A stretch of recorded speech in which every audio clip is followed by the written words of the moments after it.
Done properly, parenting is a heroic act. Done properly. Parenting and working full-time is so hard. Did having kids change my work life? Yeah, you bet it did. Anybody that's a parent knows that seems to be an endeavor that nobody really knows what they're doing. How do you not go insane? Who said we're not going insane?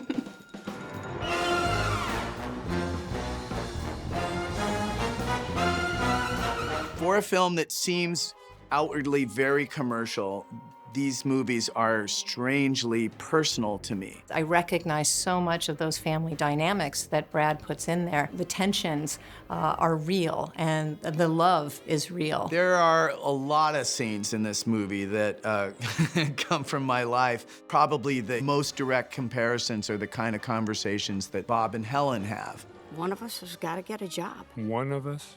I love the moment when they're in the bedroom and the way that they're talking to each other. Bob's having this conversation like I've done with my wife through a wall, through another room, and Helen's kind of talking to him, but she's brushing her teeth, and it's very real. It's not that simple, Bob. We actually requested to work on this moment. It's not that simple, Bob. I want to protect the kids. I feel like it kind of perfectly married a lot of the themes that go on in our lives. It's a moment between Helen and Bob where Helen has to make an important decision. It's not a good time to be away. This sequence was perfect for us because as a working mother, it's hard to find that balance between life and work. And this is a moment where Helen is trying to decide whether or not to re-enter the workforce. I'm just not sure I can leave. Of course you can leave. You've got to. Bob can't even comprehend why she would even be thinking twice about this. This is an incredible opportunity. We've gone through this moment before. Even on this film, I think I remember talking with you, and you had an opportunity to go on to a different show, and I was just like, I can't even imagine not working on Incredibles, working with Brad. This is an opportunity as an animator of a lifetime. Awesome. Great, I'm glad. A scene that really resonates for me is when Helen is on the bike and she gets a phone call. Hey, Mom, I can't find my high tops and Dad can't find them either, but he won't call you and ask, so Wyatt. Do not call your mother! Dash, honey, can't talk right now, but look under your bed, okay? This is a situation that I have experienced constantly, so I'll be in some big important meeting here at work, and I'm getting text messages from my kids about things that are important in their lives. There's a stain in my blouse and I don't know how to get it out. I'm freaking out. I have a test tomorrow and I'm not ready. Where are my shoes? Constantly. It's just a wonderful moment of parenthood happening right in the middle of your workday. As much as she's got on her plate, she's managing it. Not perfectly, because that's part of it. We get a little too attached to perfect. Since having my son, I identify so much more closely with Elastigirl. Her role, her duty is to be flexible, but not to get stretched too thin. Bob Parr, as a parent, is confused. I don't know that way. Why would they change math? Math is math. Okay, math Dad. is math. I remember going through math with my father, who was good at math, but he didn't know the way that I was taught. That is a real parenting moment that I have lived. The math thing is crazy. They were doing math before the pyramids, and now all of a sudden it's like, wait, what? You're doing it a new way? We'll just wait for Mom to get back. What? Well, she won't understand it any better than I do.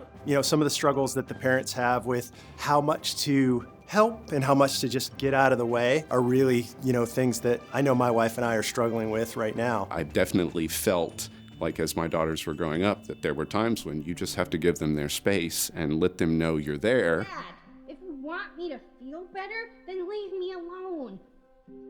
Be there when they ask for help, but don't impose yourself on them. You have to let children figure things out for themselves. Bob is intruding on her private, personal relationship life. This is my daughter, who you must know, right? Hello. Violet. Hello, Violet. That's no man's land, man. You don't go there. He just wants to take the pain away, and as a parent, sometimes you can't. The best thing you can do is just give your kids space. Is she having adolescence?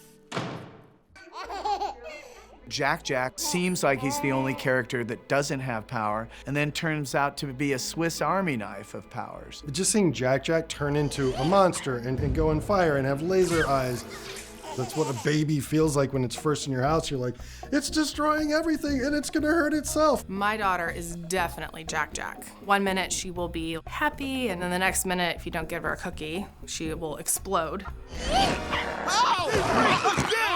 No biting a dad. Yeah, my daughter could be a bit like Jack in that, she was volatile. I've heard her use words that she probably heard me say.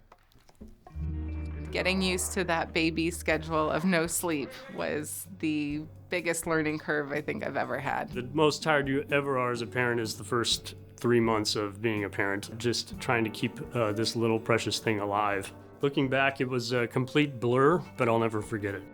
Between 6 and 10 weeks with twins was the low point. We'd be in the same room, and I'm holding one boy, she has the other, and we're trying to say, like, what are we gonna have for dinner tonight? And we can't even really get the answer out. We're like, dinner? Is it already 6? Did we have lunch? When was the last time we changed them?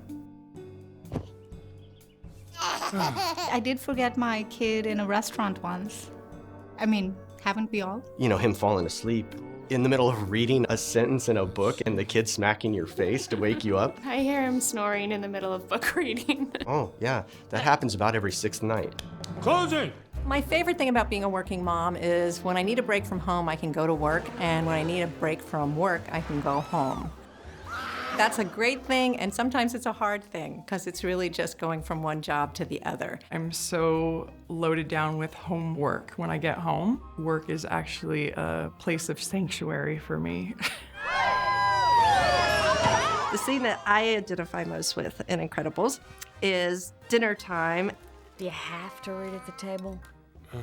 Helen screams at Bob, "Engage, Bob, engage!" Do something! Don't just stand there! I need you to intervene! Oftentimes just coming home at the end of the day of working here from 9 to 7, you're tired and spent a lot of time with a lot of people and I'm ready for quiet.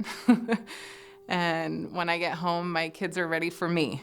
And I always tell myself from the minute I get home to when they go to bed, try to focus in on just how can I make that time the best possible for us. Even before I was a single parent, when the girls were really young and I was working a lot of hours, there's things you miss. There's just things you miss. But this, our family, is what's happening now, Bob. And you are missing this. I feel like I'm never doing a good job at either one. I feel like I'm half at work and half at home. I felt so guilty. I feel guilty all the time. I've always regretted that I didn't have a chance to spend more time with them. And then I've also regretted that I haven't been able to put as much energy into my career as I would have liked. You have to stretch, Elastigirl style, to do it all. We have no routine. It's always just kind of wake up and get everybody where they need to be and fed and out the door in 3 different drop-offs. Hey, the bus is here! I learned a lot of different things. One is there's no such thing as balance. Put your homework in your pack. It is always a juggling act, and you're never really gonna feel like you've found your footing. So you just need to be at peace with that. It's not about finding the perfect place in the middle and then not moving. It's about constantly adjusting so that you don't fall one way or the other.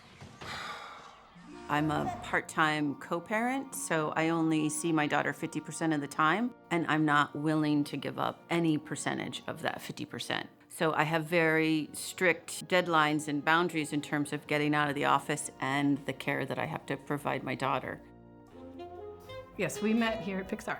Her office was near my boss's office, and I found myself wanting to have more meetings with my boss, so I had an excuse to go over to that part of the building. Because we're together, we can grab lunch together, we can drop keys off in each other's offices. We live together, we went to school together, we commute together sometimes, we work in the same building. And so every once in a while, it is kind of nice to have lunch with somebody else.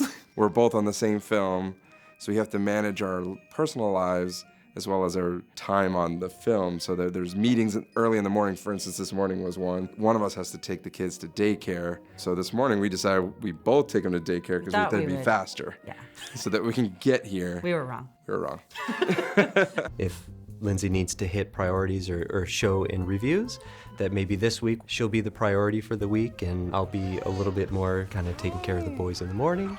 We have to somewhat be our own mini producers of our own schedules and lives. When we leave here and put the kids to bed, we're back online working, and we sit side by side basically from 8:30 till midnight every night.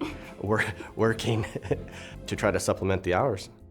Early on, I would spend the night at work, but when we started having children, And I would say, but this is really important. And he'd say, not anymore. I would say, engage, Kim, engage. I love my work so much, and I love my kids so much. I don't want to give up being a great parent and being there for my kids, and I don't want to give up doing the thing that I love so passionately. We are two working moms, and we do contemplate, is there a way and where one of us could stay home and raise Danny? But we also want her as a female, when she grows up, to see that a woman doesn't have to give up her career because she wants to have a family. I want my boys to see their mother be in different roles and provide for the house. I think that's important, and I want them to be proud of me. I want them to see that just because I am their mom doesn't mean I have to stop being an animator. I can be both. The best part of being a parent is, the love you receive from the person that you take care of. I learned that there is almost no limit to the amount of love you can feel because that just increases every day. Being a parent, it's kind of a magical thing. My favorite thing about being a parent right now is how much she loves me. It's the coolest thing. It's exhausting to be a parent, and yet there's nothing finer. That relationship I have with my wife and kids is the most important thing to me in my life by far. You want to be sure that you're sending something positive out into the world, and I hope that I've done that with my films, and I absolutely believe that my wife and I have done that with our kids.